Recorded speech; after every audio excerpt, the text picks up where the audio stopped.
Bonjour à tous, bienvenue sur l'internaute.com et ouestfrance.fr pour Direct Politique, votre émission politique sur Internet. Nous recevons aujourd'hui comme premier invité de l'année Jean-Pierre Chevènement, sénateur MC du territoire de Belfort. Bonjour Jean-Pierre Chevènement, merci d'être avec nous ce matin. Michel Urvois, éditorialiste politique de Ouest France, est avec moi pour co-présenter cette émission. Bonjour Michel. Bonjour Fabien. Alors vous connaissez le principe, vous avez une quarantaine de minutes pour réagir à cette émission et poser votre question à notre invité. Michel et moi-même, nous nous ferons un plaisir de les retransmettre en direct.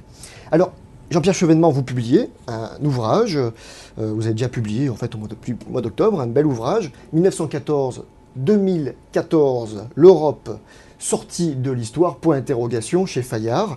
L'occasion pour nous d'évoquer les enjeux européens à venir cette année. Mais avant cela, nous allons parler un petit peu de politique intérieure, si vous voulez bien. Avec une première question, somme toute assez simple. Jean-Pierre Chevènement, êtes-vous optimiste pour l'année à venir? 2014 sera, selon vous, meilleur ou pas pour les Français que 2013? Je ne vois pas, compte tenu du contexte, notamment européen, de raison de professer un optimisme excessif. Je pense qu'il y a un système de contraintes qui résulte du traité budgétaire européen. Il y a quand même une pression qui s'exerce de tous côtés pour que les moteurs de la demande s'éteignent à tous égards, qu'il s'agisse de la consommation, de l'exportation, de l'investissement. Enfin, peut-être sur le front de l'exportation, y aura-t-il un léger mieux lié à l'amélioration de la conjoncture en Allemagne. Mais c'est trop faible. Vous laissez entendre que François Hollande et le gouvernement n'ont que peu de marge de manœuvre pour faire évoluer les choses en France? Très peu, en effet, compte tenu des présupposés de départ et des choix faits il y a déjà très longtemps. Pas par eux, bien avant.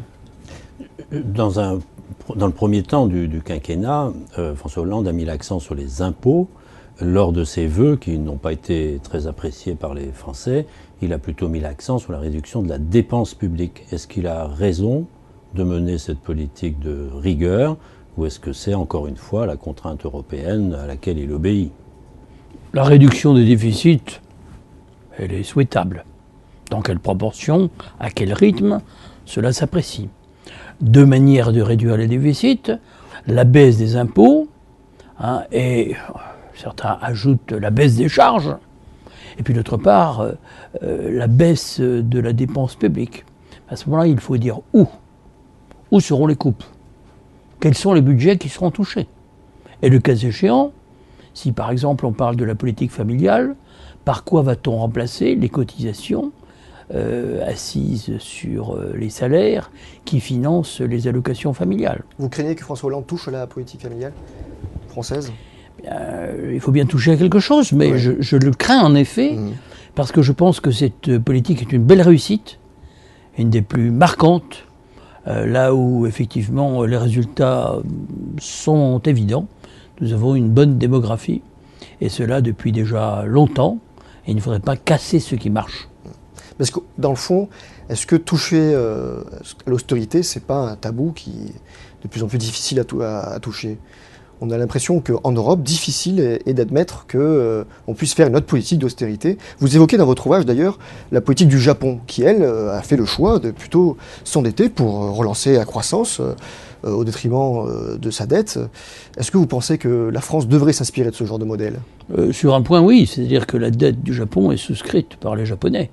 Pourquoi est-ce qu'on n'ouvre pas aux ménages en France la souscription de la dette publique, alors que nous avons une des épargnes les plus fortes du monde? Alors, Jean-Pierre Chevènement, il y a un autre point qui a abordé François Hollande lors de ses vœux, c'est celle du pacte de responsabilité qu'il propose aux entreprises. À votre avis, est-ce que François Hollande a raison de baisser la pression fiscale sur les entreprises, alors qu'elle augmente, par ailleurs, sur les ménages? Alors, ça peut effectivement être envisagé, car, par exemple, l'impôt sur les sociétés est plutôt plus élevé en France que dans les pays voisins. Mais le problème, il est celui des contreparties. On sait que pour le crédit impôt, compétitivité, CICE, les contreparties n'étaient pas absolument évidentes, qu'on a touché de manière générale toutes les entreprises, alors qu'on aurait pu essayer de cibler sur l'industrie. Ça pose le problème de l'Europe qui demande que toutes les entreprises soient traitées à égalité, mais ça pose aussi un problème. Comment est-ce qu'on peut demander... Est-ce que l'Europe est capable de mener une politique industrielle? Et en France, comment est-ce qu'on peut demander aux entreprises sur lesquelles on a baissé les charges de s'impliquer davantage à faire plus d'embauches, embaucher davantage? C'est un contrôle, quel mécanisme mettre en place? C'est un contrôle a posteriori. Oui. On ne va pas mettre en place des contrôles a priori, ça n'aurait pas de sens. On vous sent très très prudent, très timoré sur la politique de la gauche au pouvoir. Vous avez soutenu le candidat Hollande. Est-ce que vous le regrettez aujourd'hui ou est-ce que vous êtes conforté dans votre choix? Je l'ai soutenu les yeux ouverts, le 13 mars 2012, après avoir moi-même présenté ma candidature pédagogique en vue de faire bouger les lignes et notamment d'amener les électeurs à réfléchir sur les choix que nous avons faits en matière européenne il y a un peu plus de 20 ans, au moment du traité de Maastricht. Est-ce que le système de la monnaie unique n'est pas frappé d'un vice congénital, à savoir qu'il a juxtaposé des économies beaucoup trop hétérogènes? C'est ce que pensent beaucoup d'économistes, en France et en Allemagne. Le meilleur économiste allemand, Hans-Werner Sinn, directeur de l'IFO, le dit très clairement. Il faut reprendre complètement la construction de l'euro. On va revenir sur l'Europe, mais compte tenu de ce contexte, est-ce que François Hollande devrait faire autre chose? Je pense que alors il y a un beau choix qui a été fait, qui est le choix du rapport gallois. La France doit reconquérir sa compétitivité. Est-ce que les moyens employés y suffisent? Je ne le crois pas. Je pense qu'il faut aller beaucoup plus profondément au cœur des choses et par conséquent revoir les mécanismes européens. On en revient toujours à l'Europe. Oui, parce que c'est le cœur de l'affaire. Mais pour revenir à François Hollande, il décroche dans les sondages, vous le savez, Jean-Pierre Chevènement, il est de plus en plus impopulaire, beaucoup le jugent incompétent. Pas de plus en plus, parce qu'il arrive un moment où on ne peut plus l'être beaucoup plus. Souhaitons-le lui. Donc il a atteint un plancher, il lui arrive même de remonter. C'est vrai. Mais vous qui êtes un homme d'État depuis longtemps, si vous deviez lui donner un conseil, on a l'impression qu'il manque quelque chose, François Hollande, c'est ça. On a l'impression qu'il a du mal à endosser le costume du président de la République. Qu'est-ce qui lui manque à François Hollande? Est-ce qu'il lui manque de l'autorité? Est-ce qu'il lui manque une nouvelle équipe? Je pense qu'il ne manque pas à François Hollande ni l'intelligence, ni le calme, ni le sang-froid, ni l'humeur égale dont un président de la République doit être capable de faire preuve. Qu'est-ce qui cloche alors selon vous? Je pense que sa vision de l'Europe ne remet pas suffisamment en cause des choix qui ont été faits très longtemps avant lui. Il se présente comme le légataire universel en quelque sorte de Jean Monnet, de Robert Schuman, de Jacques Delors, de François Mitterrand, de Jacques Chirac, d'Édouard Balladur, d'Alain Juppé, de tous ceux qui effectivement ont joué un rôle pour maintenir l'Europe sur les rails du néolibéralisme, acte unique, et d'une monnaie unique viciée dans son principe, 1992. On vous sent très inspiré par la dimension européenne, vous avez bien raison. Avant de rentrer dans le cœur du sujet, on va quand même aborder l'actualité du Sénat avec notre séquence pour ou contre, une série de propositions sur les textes à venir qui seront débattus très prochainement au Sénat. La première proposition, c'est celle sur le texte de la prostitution. Êtes-vous, Jean-Pierre Chevènement, pour ou contre la pénalisation des clients de la prostitution? Vous savez, le moralisme punitif, pour moi, n'est pas la solution des problèmes. On dit de la prostitution qu'elle est le plus vieux métier du monde. Alors on peut prendre ça par tous les bouts. Je doute fort qu'on arrive à un résultat. Et que ce ne soit pas la bonne manière de lutter contre le proxénétisme. Évidemment, j'y suis favorable. Mais a-t-on bien réfléchi? Je n'en suis pas sûr. Je me méfie de tout ce qui est attentatoire à la conscience, à la vertu. Donc vous êtes favorable, mais sceptique et réservé? Sur les moyens, oui, parce que je pense que ce sera très difficilement applicable. Le 16 janvier vient ou revient le texte sur le cumul des mandats. Vous êtes pour ou contre la fin de tout cumul ? J'avais déjà contribué à une limitation, puisque un parlementaire ne pouvait exercer qu'une responsabilité d'exécutif local. C'était en 2000. Je reste sur cette position. Je pense qu'on devrait autoriser un parlementaire à être maire d'une commune, quelle qu'en soit la taille, car c'est une expérience unique. Je pense que si je n'avais pas été maire de Belfort pendant plus de 20 ans et président du district de l'agglomération, je n'aurais pas inventé les communautés d'agglomération, la loi sur l'intercommunalité qui couvre désormais tout le territoire et toutes les zones urbaines, eh bien, n'aurait pas vu le jour, car il fallait une connaissance très fine de la situation pour faire passer une telle loi qui a été votée à la quasi-unanimité du Parlement, après beaucoup d'amendements et un vrai dialogue de fond. Donc je pense qu'on acquiert une expérience extraordinaire comme maire dans tous les domaines, qu'il s'agisse de l'école, de la santé, de la dépendance, du handicap, de l'urbanisme, de l'activité économique. Donc vous ne voterez pas la loi ? Et je ne voterai pas la loi, non. Je pense que c'est dommage d'enlever aux parlementaires cette compétence. Ça fait partie de leur représentativité, de leur efficacité. Et on va les réduire à un rôle qui est déjà très diminué par la Ve République, par l'Europe, qui fait que 75% de la législation s'élabore à Bruxelles, ou encore, je dirais, par la jurisprudence du Conseil constitutionnel. Donc le Parlement pèse très peu lourd dans nos institutions et on va l'affaiblir encore. Le Sénat réalise en ce moment aussi, Jean-Pierre Chevènement, une enquête sur l'écotaxe, et plus précisément sur le montage juridique et financier de la société Ecomove. Est-ce que vous êtes, vous, favorable au retour du processus, du dispositif de l'écotaxe rapidement en France ? Écoutez, il y a une loi qui a été votée à la quasi-unanimité en vue de pénaliser le transport routier. Alors on peut faire sinon des exceptions, du moins de fortes dérogations pour des régions périphériques comme la Bretagne ou le sud-ouest de la France, mais une fois que la loi a été votée, il faut l'appliquer. Vous regrettez que le gouvernement ait reculé sur ce point ? Oui. Une proposition UMP vient en débat proposant la liberté de choix des maires sur l'organisation des rythmes scolaires. Vous seriez pour une liberté de chaque maire en la matière ? Écoutez, je suis très surpris de tout ce débat.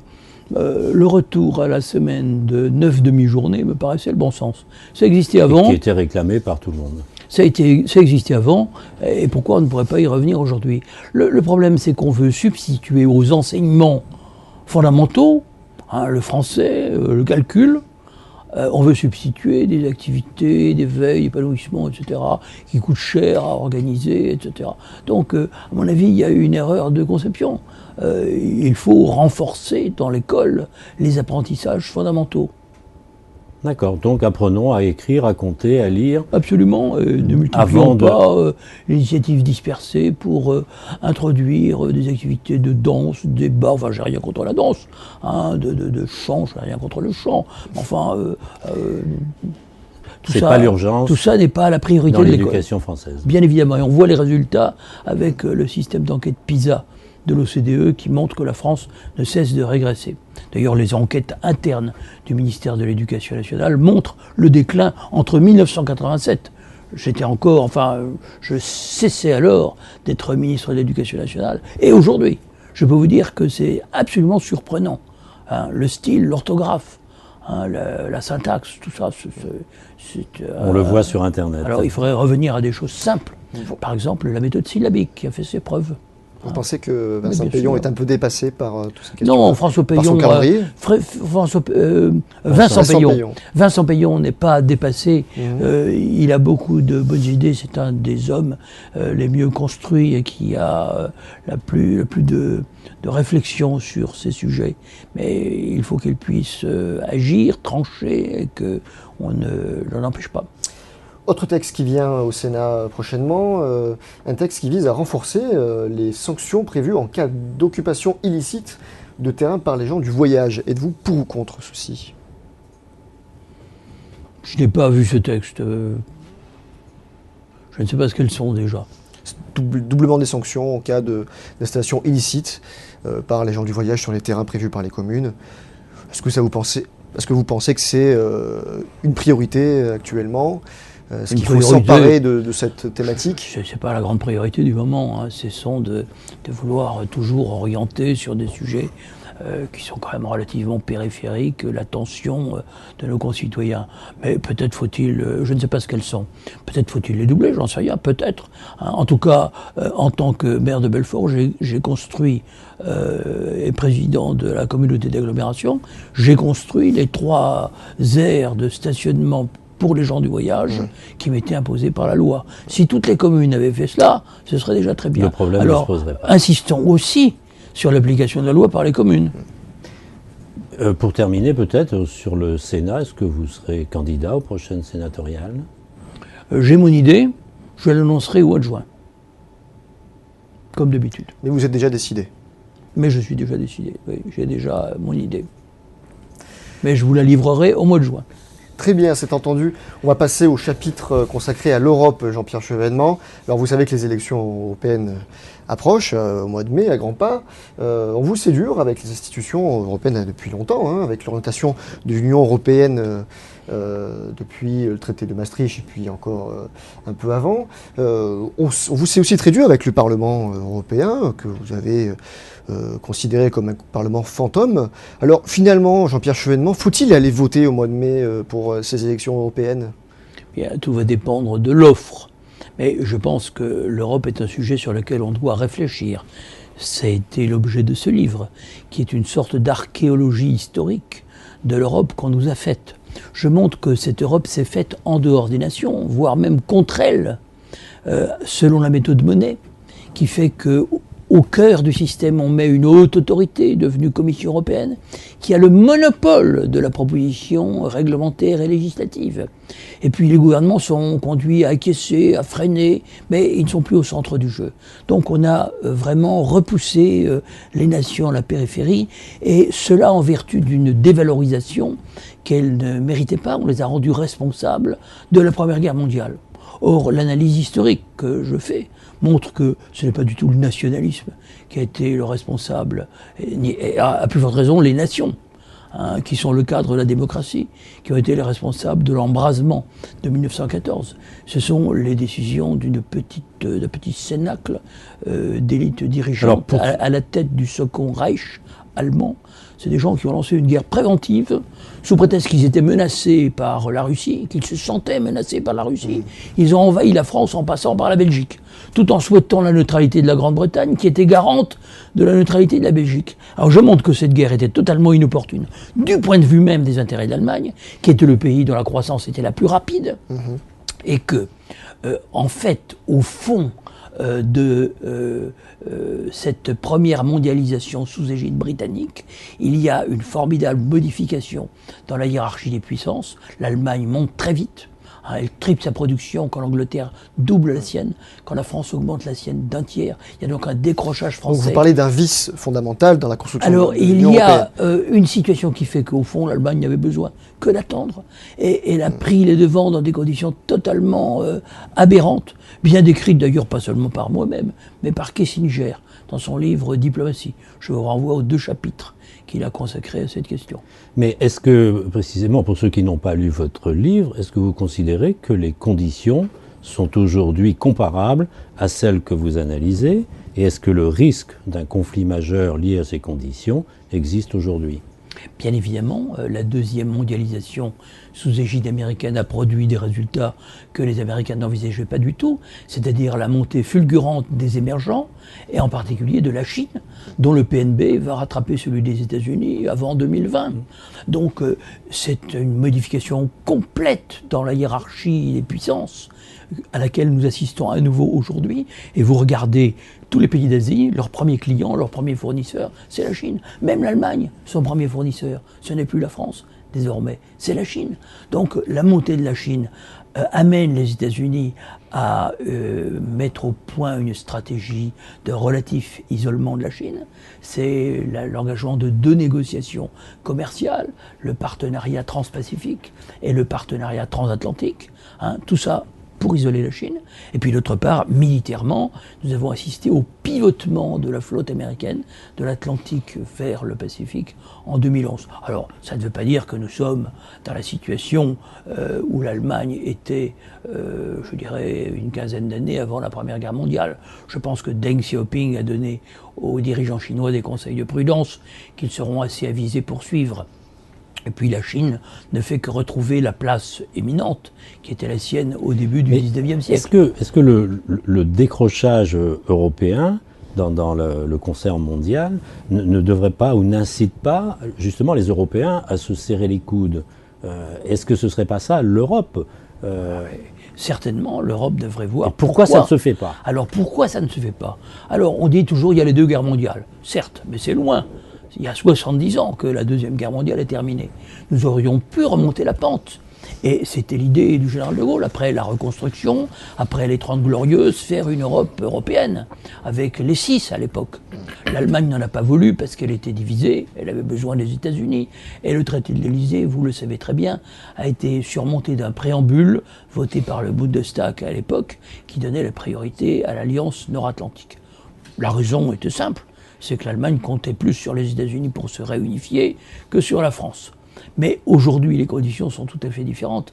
Et il faudrait repartir de la brique de base, c'est-à-dire la nation, où vit la démocratie, pour reconstruire une Europe vraiment dynamique, où la responsabilité politique reprendrait ses droits. Parce que dans l'Europe où nous sommes, construite à partir du marché, et à partir d'une sorte de démission militaire. On s'en est remis dès le départ aux États-Unis via l'OTAN, à l'époque de la guerre froide, d'assurer la défense et de conduire la politique extérieure de l'Europe. Ce qui n'est pas normal, c'est qu'après l'effondrement de l'URSS, ça a continué. Donc c'est une Europe impotente qui est gouvernée par des dogmes. L'efficience des marchés, c'est la concurrence libre et non faussée. La Commission européenne applique. La lutte contre l'inflation au niveau de la Banque centrale européenne indépendante, et puis une jurisprudence que rien n'arrête au niveau de la Cour de justice européenne. Donc c'est une Europe en pilotage automatique où la volonté politique n'a pas sa place. Ce sont des technocrates qui commandent et les citoyens ont le sentiment d'être dépossédés. Quand on vous entend, M. Chevènement, on a l'impression que le rendez-vous électoral qui nous est proposé est un non-sens absolu. Je reprends la question de Fabien Dabert. Est-ce qu'il faut aller voter dans ces circonstances?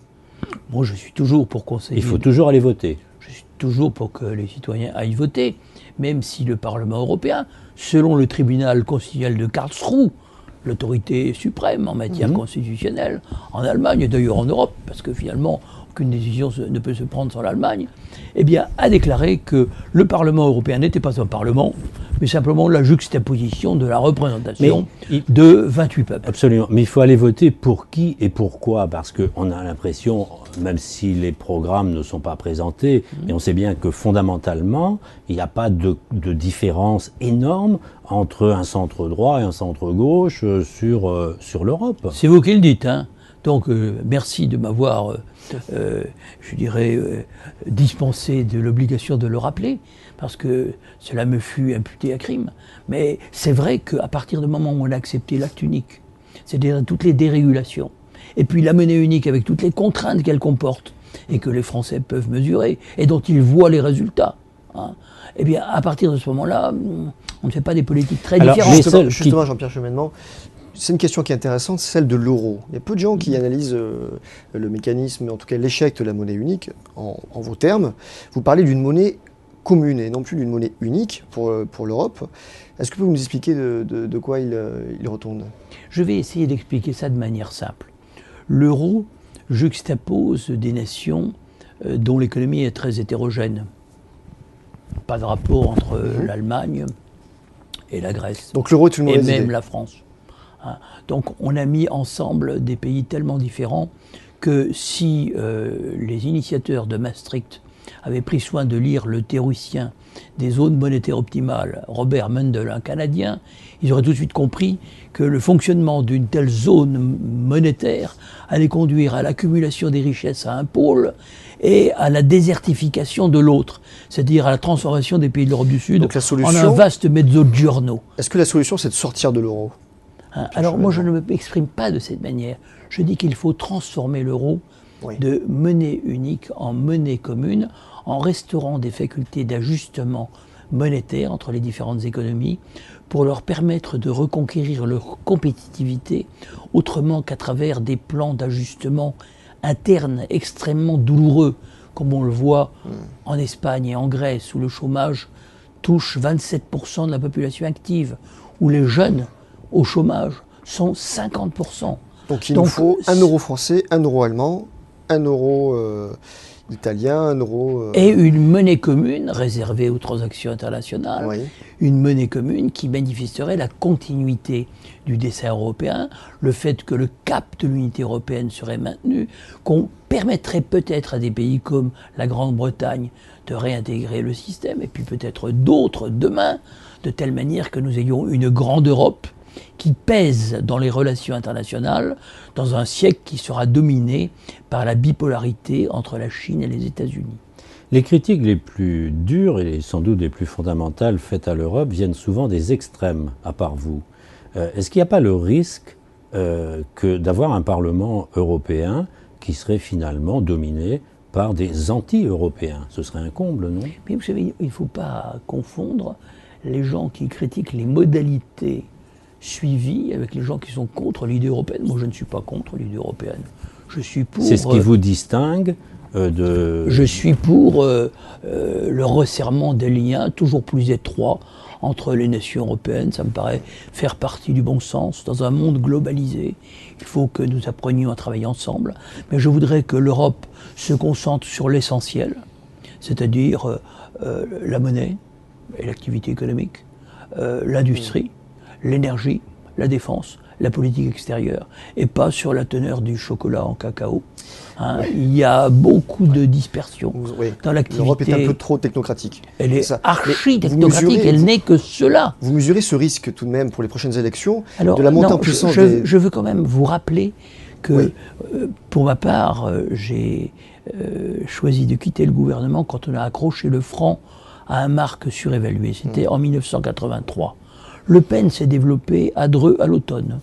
L'année suivante, 1984, aux élections européennes. Donc je n'accepte pas qu'on veuille me confondre avec l'extrême droite, Le Pen ou l'extrême gauche d'ailleurs. Hein. Je pense avoir un discours argumenté, raisonnable, républicain depuis le début. Ça vous blesse qu'on fasse ce genre de parallèle avec... vous savez, je ne peux plus être blessé facilement car un homme politique, après un certain nombre de décennies sur le ring, si je puis dire, il est tout couturé de cicatrices. Donc il est difficile à blesser vraiment. Mais je pense qu'il y a là une malhonnêteté fondamentale. On doit quand même s'interroger sur le fond et sur les mécanismes qui font que nous sommes arrivés là où nous sommes. On nous avait promis les 3 P au lendemain de Maastricht. La prospérité, la puissance et la paix. Alors la prospérité, elle n'est pas au rendez-vous. Nous avons plus de 3 millions de chômeurs, 12% dans l'Union européenne et puis des chiffres encore plus grands dans les pays de l'Europe du Sud. Les inégalités n'ont cessé de croître. La puissance, l'euro devait remplacer le dollar. Donc un constat d'échec. On voit que en fait, la part de l'euro dans les réserves mondiales diminue. Celle du dollar n'a jamais été plus importante.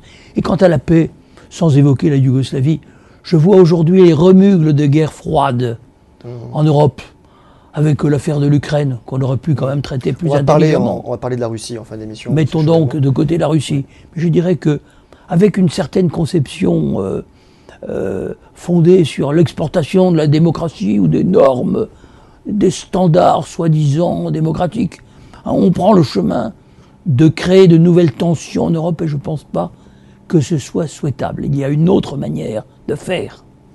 Vous parliez de la défense comme une des priorités souhaitables de l'Europe dont vous rêvez. Comment conciliez-vous une Europe des nations avec une défense commune? On voit en Centrafrique, la France est toute seule, parmi les Européens, j'entends. Vous savez, il y a 3 nations militaires en Europe qui ont une force de budget militaire vraiment consistant. C'est la Grande-Bretagne, la France, l'Allemagne. Et les autres ne font pas l'effort suffisant. L'Italie peut-être un peu. L'Espagne, très bas. Et avec des intérêts différents en plus. Alors, est-ce que vraiment nous avons des intérêts différents en Afrique? Est-ce que la stabilisation du Sahel et de toute l'Afrique d'ailleurs, n'est pas un intérêt commun de l'Europe. Ça devrait. Ça devrait. Et ceux qui ne le voient pas s'aveuglent. Est-ce que l'islamisme radical n'est pas une menace? Je dis bien l'islamisme, je ne parle pas de l'islam, bien entendu. Donc vous dites on peut avoir une Europe des nations et avoir une défense commune. Bien entendu. Et je pense que la nation, c'est le cadre de la démocratie. C'est là où on débat, là où on s'entend, là où se forme la volonté politique, là où il y a la légitimité, là où il y a la capacité d'action, là où il y a la volonté politique. Là est le carburant. Et d'ailleurs, l'Europe n'a été grande tout au long de son histoire qu'à travers ses nations. L'Italie de la Renaissance, le Portugal des découvertes. Mais face à des situations d'urgence comme le Mali ou en Centrafrique, qu'aurait dû faire François Hollande pour qu'on ne soit pas seul? Eh bien, je pense que les autres pays européens auraient pu nous aider sous des formes diverses, financières le cas échéant, mais peut-être aussi militaires, envoyer des contingents. Il s'agit quand même d'une opération très difficile, c'est une opération Justement. Qui vise à prévenir une guerre civile et où naturellement l'action politique est essentielle. Mais l'action politique ne peut être menée à bien que si la force est au rendez-vous. Justement, une réaction de JPLR 17 qui lui nous demande franchement, est-ce que la France a bien fait d'intervenir en Centrafrique seule? Il s'agissait de prévenir un génocide. Je pense que personne ne pense que nous sommes intervenus à des fins intéressées. Nous l'avons fait à des fins... Pas de retour au Centrafrique.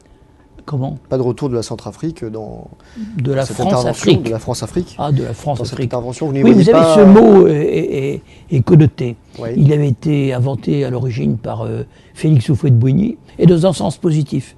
Il avait dit qu'il y avait une telle histoire commune, tant d'intérêts communs entre la France et l'Afrique, qu'on pouvait parler presque d'un grand pays commun. C'était un peu illusoire. Oui. Moi, j'ai connu... Si on l'entend aujourd'hui dans le sens la France intervient dans ses anciennes colonies pour s'occuper des affaires dont elle n'a pas forcément à s'occuper. Il faut qu'il y ait une déontologie, il ne faut pas mélanger toutes les affaires.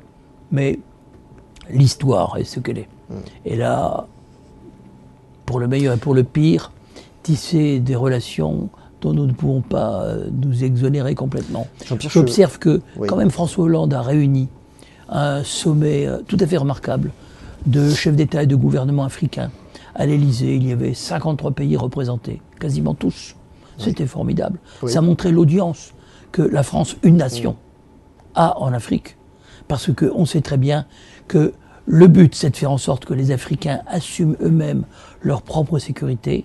Il y a l'Union africaine, il y a ces organisations régionales, mais il faut former, François Hollande l'avait dit, 20 000 soldats africains par an pour mettre les Africains en mesure de faire le boulot.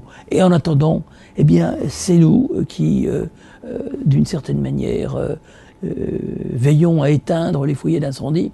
Mais si nous ne le faisons pas, qui le fera? On vous a entendu, Jean-Pierre Nous Chevènement. le faisons sous l'égide des Nations Unies. Oui. Je tiens à le préciser. Nous ne le faisons pas en dehors d'une Bien résolution. Et moi, j'y tiens beaucoup.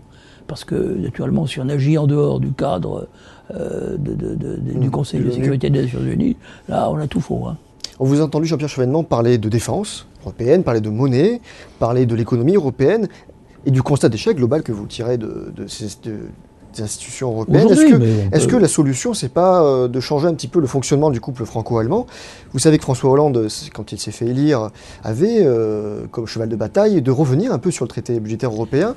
Il voulait qu'on parle davantage de croissance. Aujourd'hui, est-ce que, selon vous, c'est un constat d'échec qu'il faut tirer de ces promesses? Il faut bien reconnaître que l'annexe à la croissance n'a pas donné des résultats toujours très convaincants. C'est un échec. Quelques utilisations. Disons qu'il faudrait vraiment muscler l'affaire. Il serait temps. Maintenant, ça fait presque il y a 2 ans, un an et demi. Donc François Hollande ne sait pas se faire entendre face à Angela Merkel. Alors je pense que nos amis allemands sont un peu durs d'oreille. Mais en même temps, il faut faire confiance à la raison humaine. Et je pense que ils imposent un régime disciplinaire à l'Europe parce qu'ils n'acceptent pas des transferts massifs, il faut bien le dire, que rendrait nécessaire une véritable solidarité européenne et à plus forte raison une union fédérale. Si on devait aller vers une union fédérale, cela a été chiffré par des économistes comme Patrick Artus, c'est un transfert de 10% du PNB allemand chaque année auquel il faudrait procéder. C'est totalement exclu, car l'Allemagne ruinerait sa compétitivité. Et nous ne pouvons pas honnêtement le demander à l'Allemagne. Mais j'observe quand même que l'Allemagne, sur un sujet beaucoup plus modeste, par exemple l'union bancaire, dont on nous disait que ça allait changer la face des choses, a vraiment limité à 3 fois rien sa contribution. En cas de faillite bancaire, alors il y aura un fonds bancaire de 60 milliards en 2026. C'est-à-dire que c'est tout à fait insuffisant, c'est un chiffre ridicule. En 2026, mais 2026, c'est dans 12 ans. Et en attendant, qui paiera? Les actionnaires des banques, les créanciers et les déposants. Au-dessus de 100 000 euros, eh bien, on vous confisque vos comptes. C'est ce qui a été fait pour Chypre. On nous assurait à l'époque que ce serait pas un précédent, que M. Dijsselbloem, le président de l'Europe Group, avait eu un lapsus lingué quand il avait parlé de cas d'école. On s'aperçoit qu'effectivement, c'est le modèle chypriote qui est suivi à l'échelle de l'Europe tout entière. Alors, on voit bien que les Allemands aujourd'hui ne sont pas prêts à opérer des transferts, donc il faut leur dire, écoutez, nous comprenons pourquoi vous ne voulez pas opérer de transfert, vous voulez garder votre compétitivité, vos excédents massifs, plus de 200 milliards d'euros l'année dernière, 2013, tout cela parce que vous devez financer vos retraites, etc., etc. Nous avons un déficit de 60 milliards d'euros. Nous voulons reconquérir notre compétitivité. Et la seule manière d'y parvenir, c'est en effet de revoir les règles de l'euro. En négociant, en tapant sur la table, comment pas en tapant sur la table, en leur disant c'est votre intérêt. Car les intérêts de la France et de l'Allemagne ne sont pas antagonistes. Donc il faut discuter. Mais on a quand même l'impression en Europe que personne parmi les grands partis ne veut ce que vous préconisez et qu'on va rester dans la situation présente avec une Europe qui se traîne, avec une Europe qui n'est pas démocratique, avec une Europe qui ne décide de pas grand-chose finalement. Il faut bien qu'il y ait des précurseurs. Et j'observe d'ailleurs qu'en Allemagne, Oskar Lafontaine dit à peu près la même chose que moi. J'observe que l'ancien président du patronat allemand dit également la même chose que moi, que le plus grand économiste allemand, Hans Werner Sinn, vient de publier un article où il se prononce pour un euro à géométrie variable. Il appelle ça un système qui est de la respiration. Et comment vous expliquez qu'en France, aucun parti dit de gouvernement n'ait cette petite musique dans la tête? Mais parce qu'ils ne réfléchissent pas. Oui. Vous savez bien qu'aujourd'hui, malheureusement, nos hommes politiques en France ne sont plus capables d'avoir une pensée organisée qui couvre un long laps de temps, comme celui que vous avez décrit dans ce livre. Non, il n'y a pas en France de livre qui procède d'un débat entre un historien et un homme politique. Par exemple, en Allemagne, vous avez un livre entre Joschka Fischer et Fritz Stern, le grand historien allemand, qui enseigne à l'université de Columbia. Les hommes politiques français manquent un petit peu de vision à Oui, vous avez un livre entre Genscher et August Winkler. C'est quand même de grands historiens, des hommes politiques qui ont joué un rôle. Ils mettent le débat au bon niveau. En France, on vous parle de quoi ? On vous parle de Dieudonné, on vous parle de la pénalisation de la prostitution, du doublement des amendes sur les gens du voyage. C'est misère, c'est grande misère. Les politiques, selon vous, de France, ont trop courte vue, c'est ça. Ils ne réfléchissent qu'à court terme. C'est grande misère dans la République française. Eh bien, Jean-Pierre Chevènement, nous allons aussi nous venir au court terme et les questions d'actualité. Parler de cette grande misère. Absolument, on va parler un peu plus d'actualité. On arrive à notre séquence, la dernière séquence de l'émission, la séquence des questions d'actualité. On va prendre une actualité des jours précédents et vous la faire commenter. Et cette première des misères, c'est l'actualité qui concerne Dieudonné, justement. Puisque vous savez, Manuel Valls et Jean-Marc Ayrault ont écrit une ordonnance, une circulaire, merci Michel, pour essayer de faire interdire le spectacle de l'humoriste par les préfets. Est-ce que, selon vous, c'est une bonne idée? Est-ce qu'ils s'y prennent bien? Est-ce qu'il faut interdire les spectacles de Dieudonné? Alors tout d'abord, les propos de Dieudonné sont méprisables. Je dis bien méprisables. Vous considérez que Dieudonné est antisémite? C'est évident. C'est évident. Les propos de Dieudonné sont horribles. Et je pense qu'il n'y a pas un Français sur 100 que cela fait rire de rapprocher un journaliste, quoi qu'on en pense, des chambres à gaz. C'est affreux, c'est inadmissible. Et la meilleure manière de combattre cela, c'est l'indignation. Ce n'est pas une interdiction générale, parce que la République, elle repose sur la liberté d'expression. Et les mauvaises idées, on les combat par les bonnes. Donc, il faut rappeler aussi qu'il y a une loi, en l'occurrence, pour punir le négationnisme. C'est vraiment une exception. Cette loi doit s'appliquer. On nous dit que Dieudonné a organisé son insolvabilité, mais à ma connaissance, si tel est le cas, il devrait 60 000 euros au fisc. Eh bien, on peut convertir cela en contrainte forcée, c'est-à-dire le mettre en prison, tout simplement. Vous pensez que c'est une bonne option de mettre en prison? Oui, s'il ne paye pas ses amendes, s'il est condamné, et il l'a été 8 fois, et qu'il ne paye pas, à ce moment-là, on le met en tôle.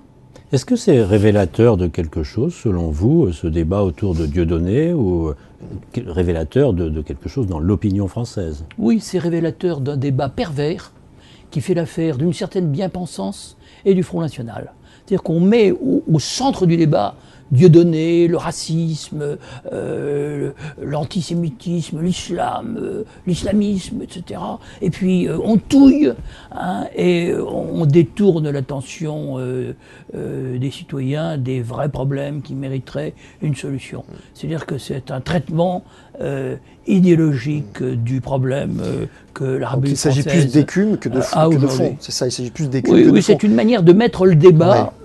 De mettre au cœur du débat des sujets qui, à mon avis, ne sont pas des sujets qui devraient occuper cette place. Donc derrière, parce que je ne pense pas aujourd'hui que la France soit plus raciste qu'hier. Je ne pense pas que il y a un certain communautarisme qu'il faut combattre, mais je pense que le racisme en France n'est pas la caractéristique de la période où nous sommes aujourd'hui. Mais il doit être combattu, bien entendu.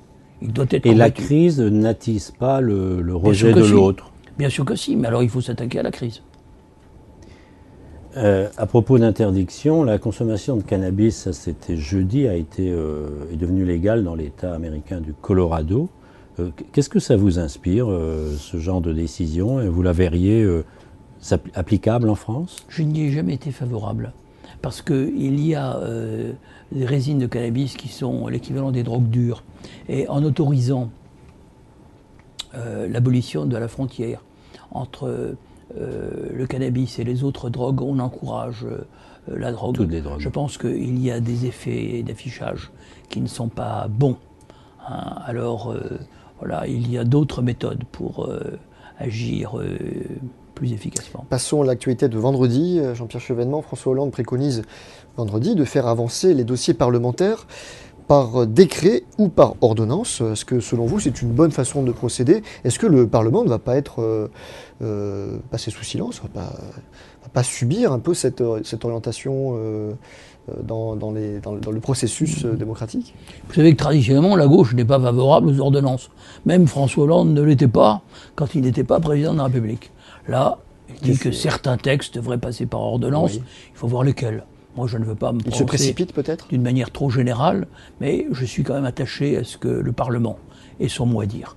Je ne pense pas qu'aujourd'hui, la Ve République se caractérise par le fait que le Parlement joue un trop grand rôle.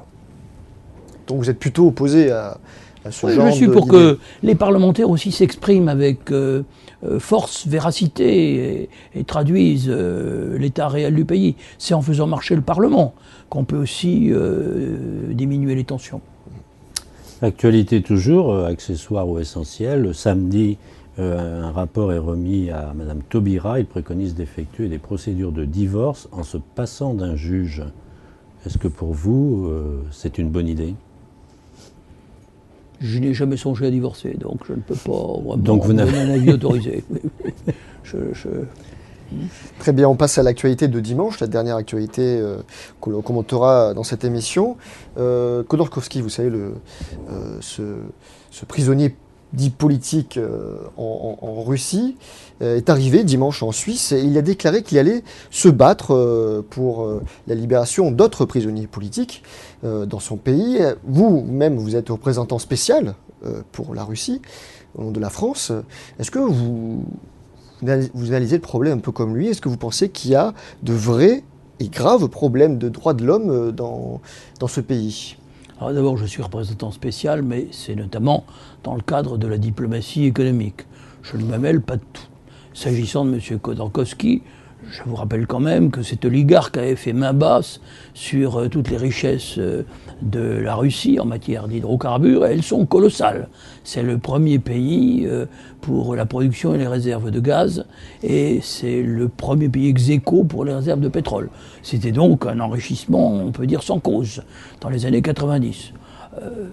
Il a été rattrapé par le biais d'une procédure fiscale sévèrement sanctionnée. Mais est-ce que ces déclarations ne sont pas symptomatiques de quelque chose, d'un état d'esprit en Russie qui tendrait à se dégrader vers moins de reconnaissance des droits de l'homme? D'abord, il y a ce débat sur l'homosexualité, vous le savez, il y a les fémènes, il y a beaucoup de choses qui interpellent la communauté internationale. Oui, mais elles ont été condamnées en Russie. Ah, vous parlez des poussiriotes. Des poussiriotes, pardon, oui. Oui, non, mais ça, c'est pas la même chose. Oui, alors, disons les choses telles qu'elles sont. Moi, je n'approuve pas tout ce que dit ou fait M. Poutine, mais je respecte en même temps chaque pays qui s'autodétermine et qui a ses institutions. La Constitution russe a 20 ans. Après 1789, nous avions déjà usé combien de constitutions? M. Poutine a suivi la Constitution, il a été élu 2 fois, puis il s'est retiré, puis il est revenu. Bon, les Russes ont voté pour lui à 63%, ça a été contesté, mais personne ne conteste le fait qu'il y ait une majorité qui le soutienne. L'opposition est divisée.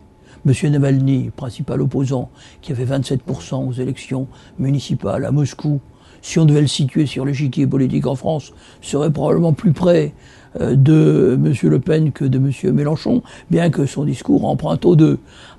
Donc je pense qu'il faut éviter de tomber dans une russophobie systématique qui existe en France depuis Custine, qui disait la Sibérie commence à la Vistule, en 1839. Je pense que, prenons un exemple, la peine de mort. Il y a de nombreux pays qui l'appliquent, y compris les plus grands, les États-Unis, la Chine. En Russie, il y a un moratoire sur la peine de mort. Vous m'interrogez sur l'homosexualité. C'est une disposition qui a été votée à l'initiative de la présidente de la Commission des affaires sociales de la Douma et qui vise à pénaliser la propagande en faveur de l'homosexualité au profit des mineurs. Cette loi qui a été adoptée par la Douma et pas à l'initiative du gouvernement, à ma connaissance, n'a pas été appliquée. Mais ça peut créer un certain climat. Un certain climat d'attention. Et qu'évidemment. Une certaine reconnaissance d'une supériorité d'une orientation sexuelle sur une autre, de fait. Je combats l'homophobie. J'ai été à l'origine du Pax en France. Donc oui, je constate qu'il y a une sensibilité différente de la société russe et de la société française. Ça vous inquiète un petit peu, ce genre de dérive, de climat peut-être qui se crée Écoutez, je pense que la Russie reçoit les Jeux Olympiques très bientôt. On parle de ça en France et que de ça. On ne parle pas de ce qui va bien en Russie. On ne parle pas du fait que la moitié des automobiles fabriquées en Russie le sont par des marques françaises. Renault-Nissan, qui a racheté Autovaz, enfin Lada, et puis Peugeot. On ne parle pas du rôle de Total, qui est très important dans la production du gaz. On ne parle pas d'Alstom, qui a 25% de la plus grande entreprise de construction ferroviaire en Russie. On ne parle pas de l'essor des classes moyennes qui portent la démocratie et qui est l'avenir de la démocratie. Et quand vous allez à Moscou, même dans les villes environnantes, etc., vous voyez bien que tout a changé, que c'est un autre pays. Ce n'est plus l'URSS. Il serait temps qu'un certain nombre de gens en France s'avisent que l'URSS a disparu il y a 22 ans, qu'aujourd'hui c'est la Russie, que évidemment tout n'est pas parfait. Tout est loin d'être parfait. Mais j'ai vu beaucoup de films, j'ai entendu un certain nombre d'expressions écrites, etc. Aujourd'hui, la Russie n'est pas le pays qui nous est trop souvent décrit dans la presse française, qui donne une image tout à fait réductrice et nuisible aux intérêts de notre pays. Et moi, je me place du point de vue des intérêts de la France. Nous avons intérêt à avoir de bonnes relations avec la Russie, à les faire fructifier, et à faire en sorte que l'Europe de demain soit une Europe de paix, Or, il n'y aura pas de paix en Europe s'il n'y a pas une bonne entente Avec la entre l'Europe occidentale et la Russie. Nous sommes complémentaires à beaucoup d'égards. La Russie est un grand peuple européen. Nous lui devons beaucoup du point de vue de la littérature. Que serions-nous sans Dostoïevski, Tolstoï, Tchekhov, Pouchkine, combien d'autres, sans la musique, la danse russe, hein, ça fait partie de notre culture. Alors bien sûr, nous sépare l'orthodoxie, Oui. le filioque. Alors on a interrogé les Russes. Vous savez, le filioque, c'est le fait de savoir si le Saint-Esprit procède du Père ou du Saint-Esprit. C'est le motif de la scission de 1054 entre le monde catholique et le monde orthodoxe. Eh bien, on interroge les jeunes Russes aujourd'hui, eh bien 74% ne savent pas ce que c'est que le filioque. Ce qui est admirable, c'est que 26% sachent encore ce que ça signifie. Eh bien, Jean-Pierre Chevènement, c'est sur cette déclaration d'amour à la Russie que nous terminons cette Pas émission. d'amour, de sympathie, d'empathie, Oui, d'empathie. on sent que vous avez envie de... À l'égard d'un peuple auquel nous devons notre liberté. Stalingrad, quand même. C'était le Verdun de la Deuxième Guerre mondiale. Et pendant la Première Guerre mondiale, aurions-nous gagné la bataille de la Marne si les Russes n'avaient pas lancé une offensive d'ailleurs tout à fait prématurée, hein, et précipitée, qui n'a d'ailleurs pas réussi, en Prusse orientale, Tannenberg. Donc si nous avons gagné la bataille de la Marne, c'est un peu aussi à cause des Russes. Ne l'oublions pas. Quand je parlais d'amour, j'étais pas très loin quand même, monsieur Jean-Pierre Non, Chevènement. souvenir, mémoire. On termine sur ces mots-là. Merci beaucoup d'être venu ce matin sur notre plateau. Je rappelle que vous avez publié depuis octobre 2013 ce très bel ouvrage que je recommande à tous. 1914, 2014, ne précipitons pas les choses. L'Europe sortie de l'histoire, point d'interrogation, chez Fayard. Merci Michel d'avoir été avec moi pour présenter cette émission. Merci chers internautes d'avoir suivi cette émission. La semaine prochaine, nous nous retrouvons à la même heure. Nous recevrons Jean-Jacques Urvoas. À très vite, restez connectés.